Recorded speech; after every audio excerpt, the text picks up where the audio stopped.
but one big one for quarterbacks especially. So like one thing that when I was a kid, where it's like, hey, so and so is like, for instance, Aaron Rodgers gets drafted and he sits behind Brett Favre for a number of years, and people are like, Aaron Rodgers, he's getting all this great tutelage from Brett Favre and blah blah blah, and then like you hear some of the things that come out where, some players are like, it's not my job to coach him, it's not my job to be a mentor to him. Um, and in many cases, I think that that's a little bit taken out of context because I don't think anyone really feels like a coach.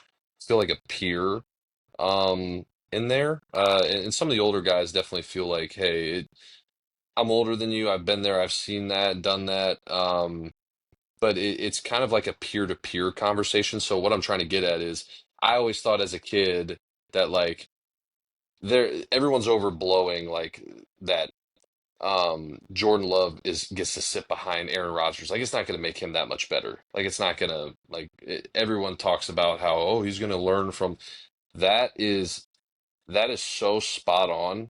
Like to the guys that get to sit behind dudes that are in almost every case that I've been in, I've never really met anybody in the NFL that's like, a jackass type of guy. Like everybody's, like everyone's a pretty good guy. You got to that point because you work well with others and like there's very few like not great guys. So like from a quarterback perspective, like I can't tell you how much like I learned from Kirk Cousins, I learned from Matthew Stafford, in the way that they operate, and it's just a trickle down effect because Matthew Stafford had to learn it from somewhere as well. Like when I got to, so like for Kirk Cousins, I really learned for the first time like how to study, how to look at the game.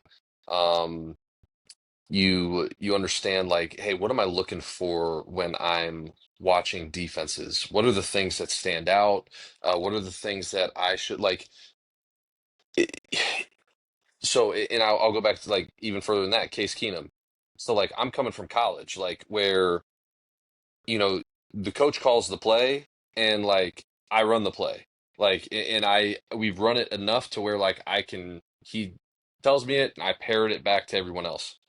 Well, like in the NFL, we got into like, in Case Keenum was like, hey, you got to know your plays inside and out. It is not like they call it, you run it type of thing. It's like you got to know the situation. So like we would get into these tests, and at the beginning of it, I was just terrible at it. I'm getting reamed by my coaches of like, Kyle, what's one of the plays? Because there's only like three, because it's all broken down into statistics. You're going to have probably one or two plays more than you need for a certain situation. So for like goal line, like people think like goal line is like this, you need 10 goal line plays. You're going to be in a goal line situation, like max three plays in like a game. So like you have four. So like, Kyle, what's one? They would ask me like, Kyle, what's one of our goal line plays? And I'm like, I don't know. Isn't that your job to like tell me? And like, I'm supposed to, and it's like, well, what if the mic goes out? And I'm like, well, how often is that going to happen? And it happens all the freaking time. And so understanding like, hey, something goes wrong. It happened when we were playing the Rams in Los Angeles. I believe it was a Monday night game. Todd Gurley went crazy. Kirk Cousins was the quarterback in 2018, and so the mic goes out on a 2-point play, and Kirk knew the three or four 2-point plays that we had in that week, and he called one of them that he felt like was best, that he was most comfortable with, and we ended up scoring on it, and it was a big point in the game. But like understanding your plays, your play calls, and understanding it inside and out. Now, like you got to be able to flip it. Like, hey, we're on the right hash now, and we got to be able to run this left. Like, you got to be able to flip it.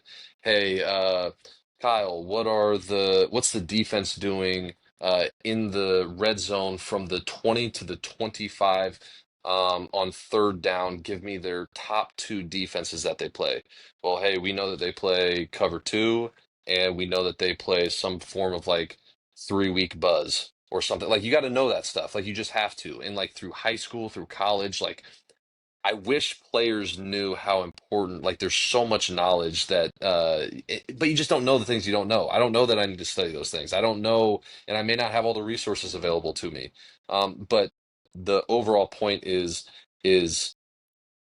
the guys that you are in the room with heavily dictate, as well as like how you're willing to learn. They heavily dictate for a quarterback, your success. And that's why I was a little bit like Caleb Williams going to Chicago, nightmare scenario. Nightmare. I mean, he did. I said this on my Twitter. He was not taught how to play football. I wasn't. Like, truly, I wasn't in college. You are not in it. It is done. Kids are done such a disservice. You are not taught how to play football the right way. Imagine this. You are not taught how to play football the right way until the NFL. When you're in the pros, I can talk circles. Like my football knowledge, I can talk circles around 95% of your big college offensive coordinators and head coaches. They don't know the game. It's insane.